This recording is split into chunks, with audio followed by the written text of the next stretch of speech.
σκεφτείτε να κερδίσουμε τη δημαρχία τι έχει να γίνει. Αυτό που θέλω να σας πω είναι ότι τη δημαρχία θα την κερδίσουμε. Αυτό που εισπράττω από τους γύρους που κάνουμε στην πόλη, είτε λέγεται αλλαγές αγορές αυτά, είτε λέγεται αγορά, είτε λέγεται οργανισμοί, αυτό που εισπράττω είναι ότι έχει ήδη αρχίσει να δημιουργείται ένα ρεύμα το οποίο δεν έχει γυρισμό.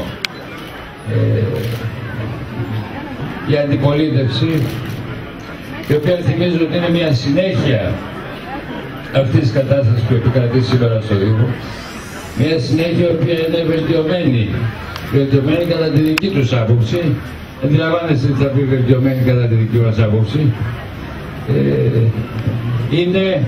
Είναι σε κατάσταση τρομερής αμηχανίας.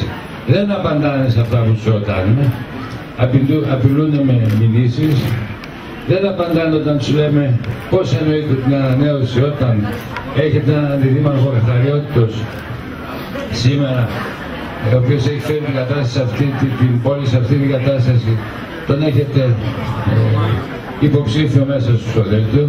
Δεν απαντάνε για την τρύπα, δεν απαντάνε για τα οικονομικά προβλήματα, δεν απαντάνε για τις ομηρίες των επισυμβάσεων ανθρώπων, αλλά δεν μας ενδιαφέρει εν τέλει αν απαντάνε ή όχι. Δεν μας ενδιαφέρει να ασχοληθούμε με το τι κάνουν, τι έχει γίνει στο παρελθόν. Ό,τι έγινε, δεν ξεγίνεται. Αυτό που μας ενδιαφέρει είναι να αλλάξουμε την πόλη. Μας ενδιαφέρει να αλλάξουμε την πόλη όπως εμείς ξέρουμε να αλλάξουμε την πόλη, να δώσουμε αξιοπρέπεια στους εργαζόμενους, να φροντίσουμε τον πολίτη. Δεν θα σας πω ότι θα κάνουμε έργα ή οτιδήποτε. Δεν θα κάνουμε έργα τον πρώτο χρόνο. Βάλτε το καλά στο μυαλό σας για να το λέτε σε όλους τους ανθρώπους. Δεν θα κάνουμε έργα, δεν θα κάνουμε δρόμους μεγάλους, δεν θα κάνουμε παραλίες, δεν θα κάνουμε δημαρχία. Θα καθαρίσουμε τα πεζοδρόμια. Θα βάλουμε τάξη. Θα βάλουμε τάξη στην πόλη. Και η τάξη θα πει ένας σεβασμός προς τον συνάνθρωπο, δεν είναι αστυνόμευση, είναι σεβασμός προς τον συνάνθρωπο. Θα βάλουμε τάξη στο παράνομο κέρδος. Θα αποκαταστήσουμε αδικίες και το λέω έτσι χωρίς υπερβολές.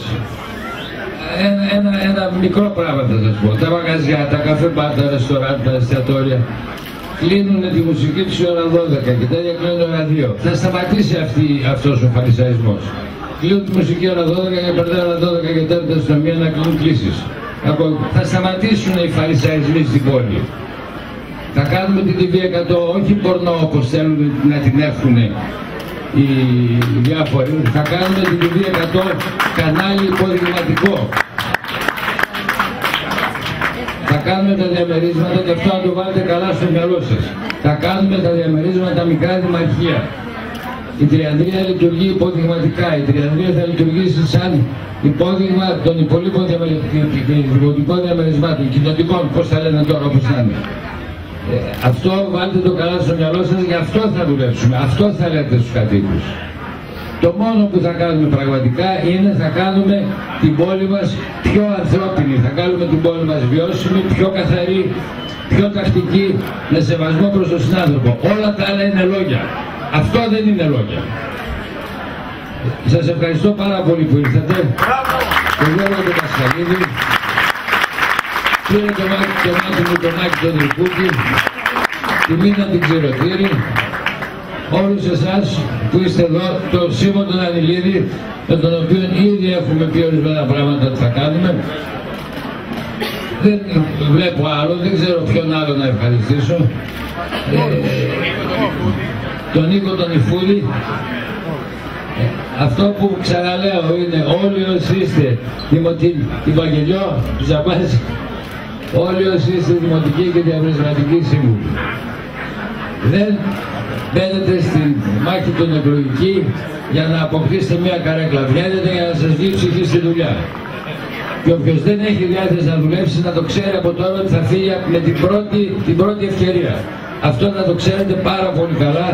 Όλους σας αγαπώ, αλλά είμαι πάρα πολύ κακός αν γίνει κάτι το οποίο δεν είναι μέσα στο πρόγραμμα που πρέπει να γίνει. Πρέπει να αλλάξουμε την πόλη. Το Πάσχα η πόλη μας πρέπει να είναι διαφορετική, να το ξέρετε αυτό, και θα είναι. Και αυτό εξαρτάται μόνο από εμάς, όλους. Ευχαριστώ. Ευχαριστώ και καλή νύχτα.